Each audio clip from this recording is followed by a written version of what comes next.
Polyp works here, and I think Vegapunk is the captain of the space pirates featured in NL's cover story. Let's get into it.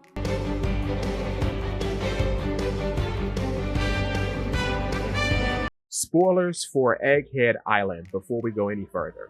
So, this idea came from a TikTok I saw in which they pointed out something very interesting that we're going to go over shortly.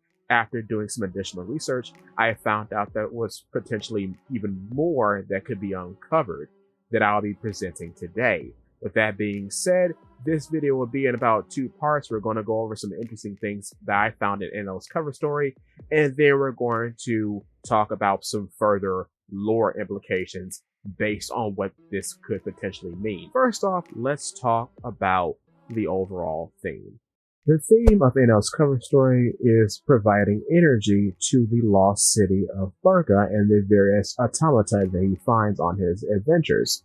So, this coincides with Vegapunk's entire mission of providing free energy to people all across the world. A very important thing to point out about these automata is that the ones that were built on the Blue Planet were constructed by one Dr. Tsukimi. Dr. Tsukimi is from Katakuri Island. This Katakuri Island is the birthplace of Vegapunk, and is where we see Frankie go to when he's paw-pad away by Kuma, and that's where Frankie discovers Vegapunk's old lab, and that's where he actually upgrades himself during the 2-year time skip.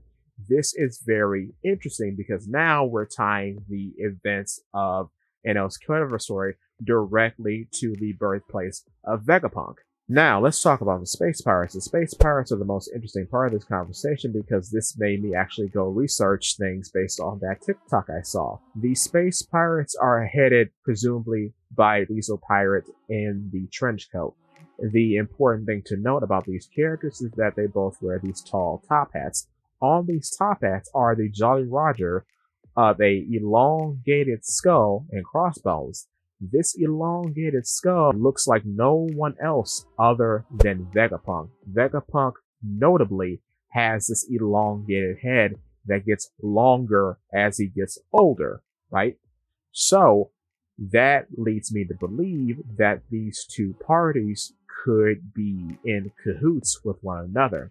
Another interesting thing is that they are actually excavating the moon for the lost city that NL finds later on. Another thing to point out about the space pirates that I don't hear a lot of people talk about is that there are 2 parties involved when it comes to the space pirates. One being the space pirate themselves, and 2 being someone that the space pirates have hired to construct this excavation equipment on the moon. So far, we have the 2 Weasel Pirates that we see, and a various amount of other characters that we see attacking the automata. We have Bear, and then we have the 2 crocodile-like guys, right? What's interesting about all of these guys, excluding the leader, who I am presuming to be the Weasel Pirate in the trench coat, are wearing these particular suits. These suits bear resemblance to the suits that we see on Egghead, and the suits that we see the Satyr guys wear on Punk Hazard. It's like this suit that we see them wear is a combination between the 2. So that leads me to believe that this is sort of a in-between invention created by Vegapunk at some undetermined point in time.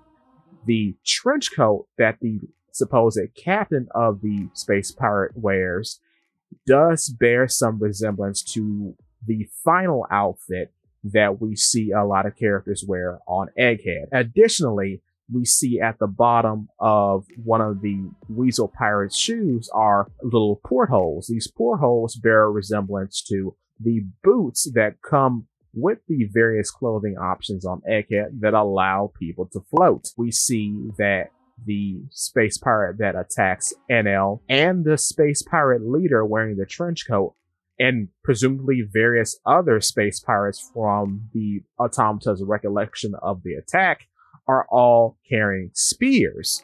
What's so important about these characters carrying spears is that we see in one of the Mad's cover story pages, Judge's sort of key invention, the invention that he's most noted for, is the spear he carries.